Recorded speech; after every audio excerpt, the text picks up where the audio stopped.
on, dudes? It's Cremated Brownies. Welcome back to another unboxing review. Today we are going over a blaster that is very, very old, and I said that I would make an unboxing review of, and I forgot to make it for a while before the person that I was originally making it for, Jesse Crosby, he actually left a while ago, and he won't be back because he will be gone for 2 years. Going on to the Vulcan EBF-25. Back when you could purchase these in the box with a package, what you would obtain is the Vulcan EBF-25 body, a box right here with a 25 round belt. I will get that out and show you later, with a tripod. Starting with the Vulcan EBF-25, starting at the front, I believe that this was before any front barrel attachments even existed. I believe that the only one was the Recon, no, it wasn't the Recon, it was the Retaliator is what it was called. Nowadays, it's called like the Recon or something like that. But no front barrel attachment. It used to have a front flip-up iron sight, but when I purchased it, it was just like this. Going back, we have not one, not two, but 3 rails on the front. Back in the day when you could have 3 rails, it was insane and crazy. Nowadays, if you can get a blaster with 3 rails without any modifications, with good performance, that's almost impossible to achieve. Going back, you have a front carry handle so that you can hold your blaster like this and shoot away, just like Jesse Crosby does in the Nerf War films when he originally has this blaster. Going back, this is the whole entire loading mechanism. I'm actually going to take off the tripod, and I will go over that later. But this is the actual loading mechanism. To open it up, you just pop up your jam door right here, or whatever you want to call it, and then you have your belt. I will go over to load it, which it is a very big pain in the butt. Starting first, you have your 25 round belt drum, and I have seen many modifications where you can get these up to 250 rounds, but that is insanely huge, and I really don't want to do that. I also don't want to spend the money 3D printing this or buying this, but going on 25 rounds, I'm just going to keep it empty because this blaster doesn't necessarily work anymore. But loading the Vulcan EBF-25, you're going to take your belt, and you are just going to lay it in your box, just crisscross it back and forth. I'll have some external footage. You close your box, make sure that your green peg is in position. You're going to close your latch, and you're able to fire. As you should be able to tell, if it'll stop skipping, that'd be helpful. Whenever you fire this blaster, it will chamber it out right here. If it'll work.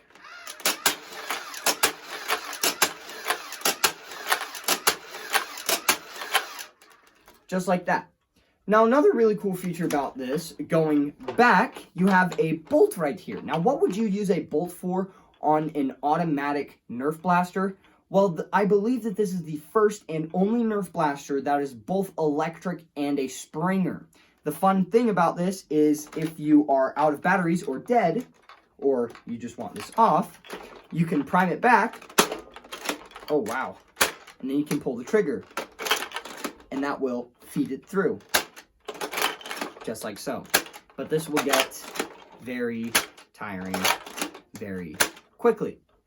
Going down on the bottom, you have a tripod mount, which the tripod mount is not only adaptable with the original Vulcan EBF-25 tripod that it comes with, and it folds out. I'll have some more footage on this. It's not only compatible with just the Vulcans, but another tripod as well.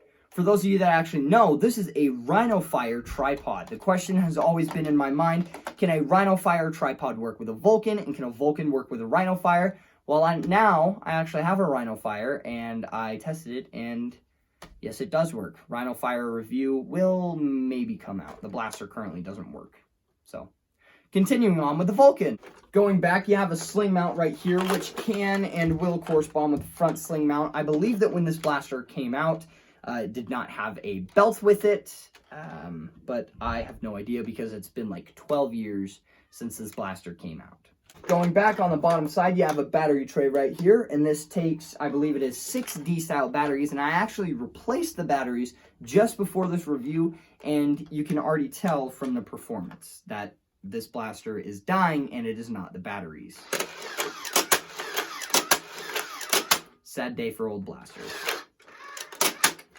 Next, going back, you have a switch here. This is typically covered by a cover here to protect this little switch right here, but when I purchased mine from an external buyer, it did not have that. But this switch mainly just operates the electronic function when it is on the off position. When the off is down, you can't use the electronic power, but you can still prime and fire like so. But when it is flipped to on, you can hold the trigger and fire. And just like that, when you're out, it'll just fall to the ground. You can pull that up, pull that out, and yeah. Another fun feature is this box is removable. It doesn't want to, but it's removable. And so is the top. Going over this handle, I don't like this handle at all. But then again, this was when Nerf was back in its early days, and it was still, in my opinion, getting into development. Overall, this blaster is relatively good. It used to get FPS ratings back in the day of up to 50 to 70 and very occasionally 80 FPS. I will sadly not be firing this blaster because it doesn't really fire. I might have some firing footage, but the darts literally barely go anywhere.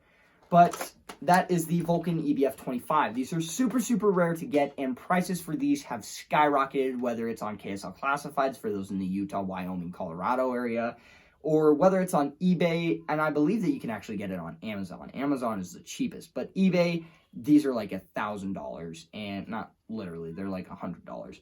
But there are like 5 different color variations. There's like clear, there's like a red one, there's this one, the original, there's like a sonic green, I believe that there's like a blue ice one. All pictures of these are being displayed on the screen or being replaced for the background. But overall, that is the unboxing review of the Vulcan EBF-25. Sorry for no firing demonstration. This one just won't really fire. There might be one at the very end. But that is it. Thank you guys so much for watching. If you want to see anything in particular, any video series, any unboxing reviews, make sure that you put those down in the comments down below. Be sure to like, subscribe, share with your friends, and we will see you all next time. Cremated Brownies out. Peace.